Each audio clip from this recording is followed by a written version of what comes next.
Wa min hahuna, oleh karena itulah dari ayat ini dan kisah di dalam ayat ini, amarallahu azza wa jalla rasulah, maka Allah Subhanahu wa taala mengutus kepada rasulnya. Allah mengutus kepada rasulnya, alla yahussu bil ingdari ahadan, agar Rasulullah tidak mengususkan peringatan dari Al-Quran, agar Rasulullah tidak mengususkan yaitu nasihat dari Al-Quran, agar Rasulullah tidak mengususkan yaitu terhadap pengajaran yang terdapat di dalam Al-Quran terhadap seorang spesial, tidak.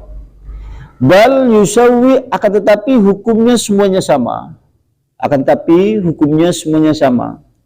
Baina syarifi, baik itu orang mulia, wadha'ifi ataupun lemah, wal fakiri ataupun kemudian fakir, wal ghina ataupun kemudian kaya, ataupun dia orang merdeka ataupun budak, laki-laki ataupun perempuan, anak-anak ataupun orang dewasa, semuanya sama. Sama, harus kemudian disamakan kedudukannya tatkala kemudian mengendaki pengajaran dari Al-Quran, yang seakan-akan kisah ini itu kan mengisyaratkan bahwa sikap Nabi tatkala kemudian memperdulikan pemuka-pemuka Quraisy, seakan-akan Nabi lebih memperdulikan orang-orang kaya dari kelompok pemuka-pemuka Quraisy dibandingkan Ibnu Ummi Maktum. Padahal yang tulus untuk mendapatkan pengajaran dari Al-Quran itu Ibnu Ummi Maktum, bukan pemuka-pemuka Quraisy.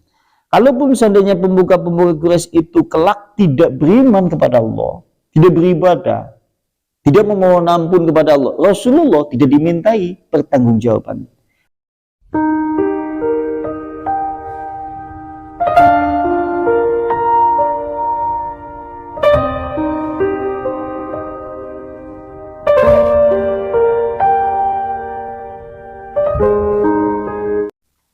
Lantas berikutnya, wa amma man istaghna fa anta lahu tasadda. Maka adapun siapa saja istaghna, yang dimana dia merasa cukup, maka adapun siapa saja atau orang yang merasa cukup, fa anta kamu Muhammad, lalu kepada orang yang merasa cukup itu melayaninya. Maksud dari kalimat ini kan Rasulullah lebih melayani kepada pemuka-pemuka Quraisy, padahal pemuka Quraisy itu merasa cukup. Bahasa cukup di sini adalah tidak membutuhkan pengajaran Islam. Seakan-akan mengarah satu pengertian bahwasannya pemuka-pemuka Quraisy itu justru tidak lebih membutuhkan pengajaran. Yang lebih membutuhkan pengajaran untuk menyucikan jiwanya adalah Ibnu Ummi Maktum, yang Rasulullah pada saat itu mengindahkannya atau mengacuhkannya.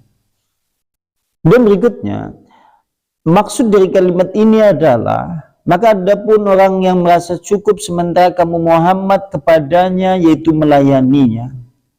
Maksudnya adalah ammal ghina, maka adapun orang-orang yang kaya dari pemuka-pemuka Quraisy, kamu Muhammad, fa anta tatangarodu lahu langallahu yahtadi.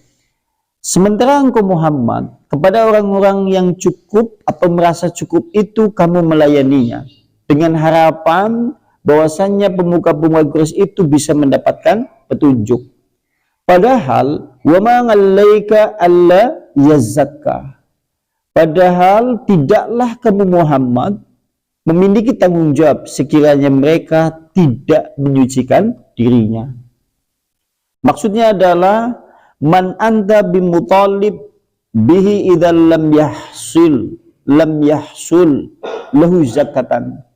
Padahal Rasulullah, sekiranya kemudian para pemuka Quraisy itu tidak beriman, sekiranya pemuka Quraisy itu tidak beriman kepada Allah dan hari akhir, sekiranya pemuka-pemuka Quraisy itu tidak menyucikan dirinya, tidak memohon ampunan kepada Allah Subhanahu wa taala, kelak Muhammad tidak dimintai tanggung jawab. Rasulullah dimintai tanggung jawab.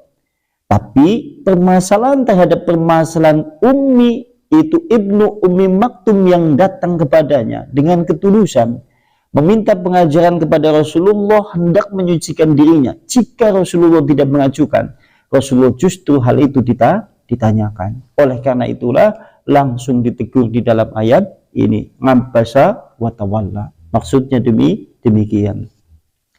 Dan berikutnya, wa amma man ja'aka yasma wa huwa yahsha. Maka adapun yang datang kepadamu dengan segera, wa huwa yahsha, dan dia adalah orang yang takut.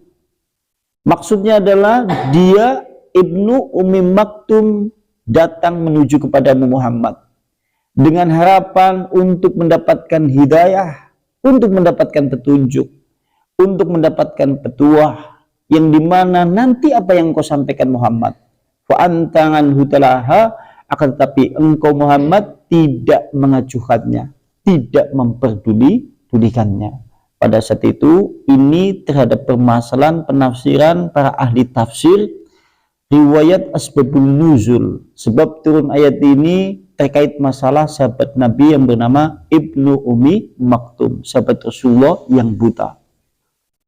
Wa min hahuna, oleh karena itulah dari ayat ini dan kisah di dalam ayat ini, amarallahu azza wa jalla rasulah, maka Allah Subhanahu wa taala mengutus kepada rasulnya.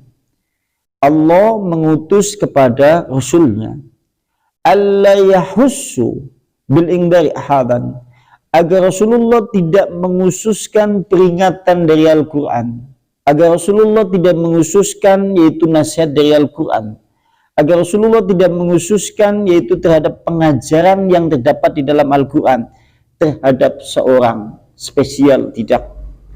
Bal yusawi, akan tetapi hukumnya semuanya sama, akan tetapi hukumnya semuanya sama. Baina syarifi, baik itu orang mulia, wal dhaifi ataupun lemah, wal fakiri ataupun kemudian fakir, wal ghina ataupun kemudian kaya, ataupun dia orang merdeka ataupun budak, laki-laki ataupun perempuan, anak-anak ataupun orang dewasa, semuanya sama. Sama, harus kemudian disamakan kedudukannya tatkala kemudian menghendaki pengajaran dari Al-Quran, yang seakan-akan kisah ini itu kan mengisyaratkan bahwa sikap Nabi tatkala kemudian memperdulikan pemuka-pemuka Quraisy, seakan-akan Nabi lebih memperdulikan orang-orang kaya dari kelompok pemuka-pemuka Quraisy dibandingkan Ibnu Ummi Maktum. Padahal yang tulus untuk mendapatkan pengajaran dari Al-Quran itu Ibnu Ummi Maktum, bukan pemuka-pemuka Quraisy.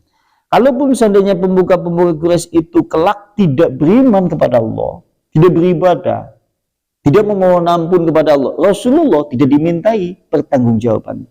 Oleh karena itulah di dalam ayat ini Allah memerintahkan kepada Rasulnya tidak menghususkan seorang pun di dalam mendapatkan pengajaran dari Al-Quran, baik orang itu kaya, miskin, kecil, besar, laki-laki, perempuan, anak-anak ataupun orang tua, orang yang mulia, orang yang lemah, kedudukannya sama di dalam mendapatkan pengajaran dari kitabullah, untuk agar mereka semuanya mendapatkan petunjuk terhadap siapa saja yang dikehendaki oleh Allah Subhanahu wa taala untuk menuju jalan yang lurus. Karena permasalahannya kan di bab sebelumnya, di akhir surat Takwir kemarin kan menjelaskan terkait masalah bahwasanya yang namanya hidayah Allah itu bukan kemauan Muhammad, bukan kemauan pemuka-pemuka Quraisy, bukan kemauan manusia, tapi yang namanya hidayah itu adalah kehendak Allah Subhanahu wa taala. Jika tatkala kita melihat firman Allah di dalam ayat-ayat Al-Qur'an, kalimat yang mengisyaratkan bahwasannya hal itu yaitu innallaha yahdi man yasha'u, sungguhnya Allah Subhanahu wa taala akan memberi petunjuk kepada siapa saja yang dikehendaki oleh Allah, illa syiratim mustaqim, untuk menuju jalan yang lurus. Karena permasalahan hidayah itu bukan kehendak Muhammad, bukan kehendak manusia, dan bukan kehendak siapapun kecuali kehendak Allah. Dan Allah apabila memberi petunjuk tentunya kepada siapa saja yang dikehendaki oleh Allah untuk menuju jalan yang lurus. Walahul hikmatu, maka di dalam yaitu ayat ini terdapat hikmah yang tinggi dan juga hujah yang kuat terhadap permasalahan dakwah, menyuruhkan Islam, menyamaratakan antara yang besar dan yang kecil berhak semuanya sama untuk mendapatkan pengajaran dari Al-Quran. Itu penafsiran yang bukan dari seorang, yaitu penafsir. Artinya di kalangan para mufassirin, ahli tafsir, maka mengisahkan di dalam surat Ngabasa berkaitan dengan seorang sahabat Nabi, yaitu yang bernama Ibnu Ummi Maktum. Itu seorang sahabat Rasulullah yang buta. Dan berikutnya kalau dari jalur lain sekarang, yaitu dari Musnad Abi Ya'la dan Tafsir Tobari. Dari Musnad Abi Ya'la, Tafsir Tobari. Jalurnya dari Anas. Sekarang kalau menurut jalur yang lain dari Anas bin Malik. Fi qaulihi, tentang firman Allah, ngabasa wa tawalla. Dia Muhammad bermuka masam lagi berpaling. Itu Ja'a Ibnu Ummi Maktum, telah datang kepada Nabi Ibnu Ummi Maktum, sama. Ila Nabi, itu kepada Nabi. Wa huwa yukallimu Ubay bin Khalaf. Pada saat itu Rasulullah sedang mendakwai pemuka Quraisy yang bernama Ubay bin Khalaf. Kalau menurut jalur Anas di Musnad Abi Ya'la, Tafsir Tobari, disebutkan nama pemuka Quraisynya. Nama pemuka Quraisynya adalah Ubay bin Khalaf. Rasulullah sedang berdakwah atau menasihati atau memberi pengajaran pemuka Quraisy yang bernama Ubay bin Khalaf. Pada saat Rasulullah mendakwai Ubay bin Khalaf, datang sahabat Nabi yang buta yang bernama Ibnu Ummi Maktum. Tetapi tapi Rasulullah kemudian berpaling dari Ibnu Ummi Maktum. Sehingga Rasulullah berpaling, mengacuhkan. Tatkala kemudian Ibnu Ummi Maktum datang. Fa'anzalallahu, maka kemudian Allah Subhanahu wa taala menurunkan firman-Nya, nabasa wa tawalla. Dia Muhammad bermuka masam lagi berpaling tatkala telah datang seorang yang buta, adalah Ibnu Ummi Maktum. Fakana an-nabiyyu ba'da dzalik, maka setelah peristiwa itu Rasulullah senantiasa untuk menebus kesalahannya kepada Ibnu Ummi Maktum.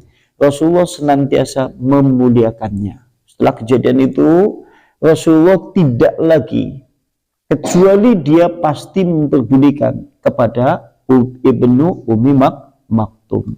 Karena Rasulullah merasa salah kepada sahabat Nabi Ibnu Ummi Maktum. Begitu ayat ini turun, menurut jalur Anas, setelah ayat ini turun, maka Rasulullah senantiasa memperdulikan kepada kepentingan Ibnu Ummi Maktum. Bahkan tiap kali kemudian dia bertemu, Rasulullah pasti bertanya, apa yang menjadi kehendakmu? Apa yang menjadi hajatmu? Tatkala dia mau pergi, Rasulullah bertanya lagi, apa yang kau inginkan? Apakah ada yang bisa aku bantu? Senantiasa Rasulullah lakukan seperti itu. Sebagai wujud memuliakan dia, sebagai penebusan kesalahan yang pernah ia lakukan kepada Ibnu Ummi Maktum.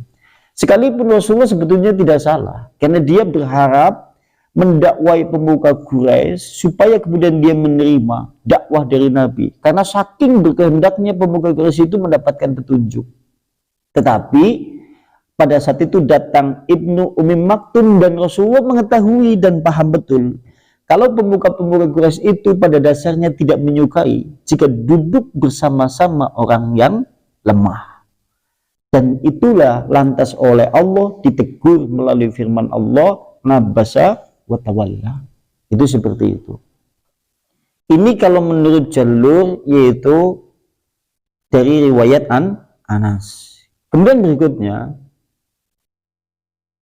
waqala Qatadah, sementara dari Qatadah, sekarang dari Qatadah, Ahbaroni telah memberitahu kepadaku, Anas bin Malik, yaitu Anas ibnu Malik. Qala, berkata Anas ibnu Malik, ra'aituhu, aku pernah melihat Ibnu Ummi Maktum yaumal Qadasiyah, pada peperangan Qadasiyah. Kata Anas bin Malik, aku pernah menyaksikan Ibnu Ummi Maktum pada peperangan Qadasiyah. Dia memakai baju besi dan dia membawa bendera hitam. Pada saat itu peperangan Qadasiyah yang cukup terkenal dalam sejarah Islam, Ibnu Ummi Maktum yang buta dia menggunakan baju perang, dia sekaligus membawa bendera hitam. Antum bayangkan, padahal kalau dalam risalah Islam, ini dalam risalah Islam, orang yang buta, orang yang tua, anak-anak, cacat, atau yang lain-lain, maka orang-orang seperti itu diberi udzur atau diberi izin tidak mengikuti perang, tidak apa-apa. Kecuali yang wajib ikut berperang jika dia tidak memiliki udzur sama sekali. Dan Ibnu Ummi Maktum, dia adalah seorang yang udzur. Kalau suatu saat kemudian dia tidak mengikuti perang, tidak apa-apa, karena dia adalah seorang buta. Tapi menurut Anas bin Malik, dia dalam peperangan Qadasiyah, dia menggunakan baju perang, bahkan membawa bendera hitam. Dan kita tahu, orang yang membawa bendera hitam, letaknya adalah di depan pasukan yang paling awal. Masya Allah ya. Dan kalau menurut riwayat di kitab sejarah, ini kalau kitab sejarah, contohnya dalam sejarah sahabat-sahabat Nabi, pada saat dia kemudian meminta izin kepada Rasulullah untuk mengikuti perang, sekalipun oleh Rasulullah sebetulnya tidak diizinkan karena dia buta, tapi dia mendesak. Sehingga ada firman Allah Subhanahu wa taala yang menyebutkan di dalam surat Al-Ahzab. Panjenengan lihat surat Al-Ahzab nanti pada ayat 23. Di sana ada firman Allah, minal mu'minina rijalun, dari orang-orang beriman terdapat laki-laki, saddaku mengahadullah, yang dimana mereka telah benar apa yang mereka janjikan kepada Allah Subhanahu wa taala. Peminum, dan ada di antara mereka man qadha nahbah, ada di antara mereka yang telah menentukan janjinya, sehingga kemudian mereka telah menempuh, yaitu telah mendapatkan ajalnya.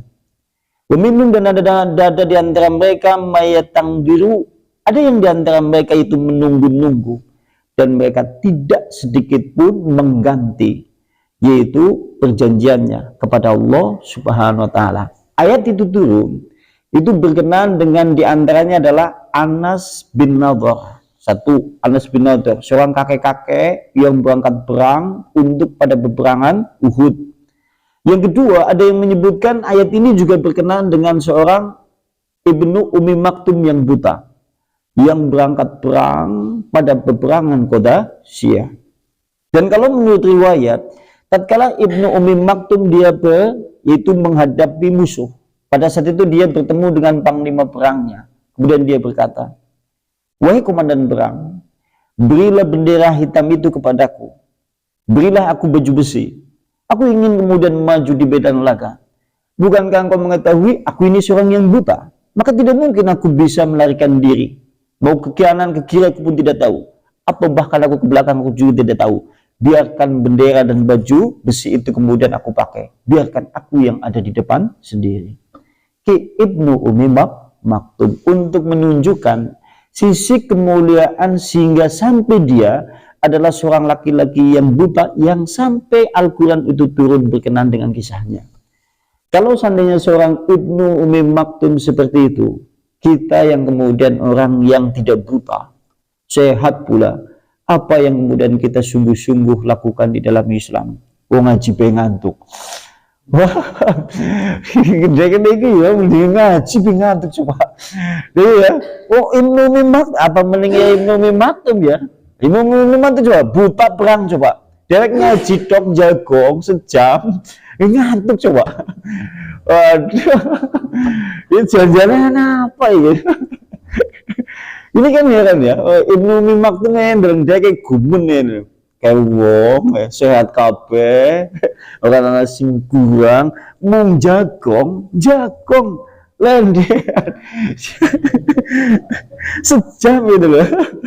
Aduh, orang begitu assalamualaikum kayak dia bebani ngantuk kabeh kok, nyong kayak ngomong dewek ya. Aduh, masya Allah. Gimana? Ini kalau menurut riwayat, ini menurut riwayat kan dari Tangi Maning. Ini kalau menurut riwayat yang disebutkan oleh Anas, bahwa dia pernah melihat Ibnu Ummi Maktum, yaitu dia menggunakan baju perang sekaligus membawa bendera hitam maju di medan laga, sambil berkata kepada komandan perang, biarkan aku saja yang membawa bendera itu, karena aku adalah seorang yang buta dan tidak mungkin melarikan diri. Boleh jadi kalau kita melihat, begitu melihat pasukan musuh jumlahnya banyak, senjatanya lengkap, kalau kita melihat, kita akan merasa takut. Ibnu Ummi Maktum, dia buta. Di depannya tentaranya banyak, senjatanya lengkap, dia tidak peduli. Dia adalah seorang yang buta, sehingga dia memilih di barisan terdepan untuk membawa bendera itu. Seakan-akan dia ingin mengorbankan dirinya untuk di jalan Allah. Dewek, apa coba? Waduh, ya Ibnu Ummi Maktum. Dan berikutnya,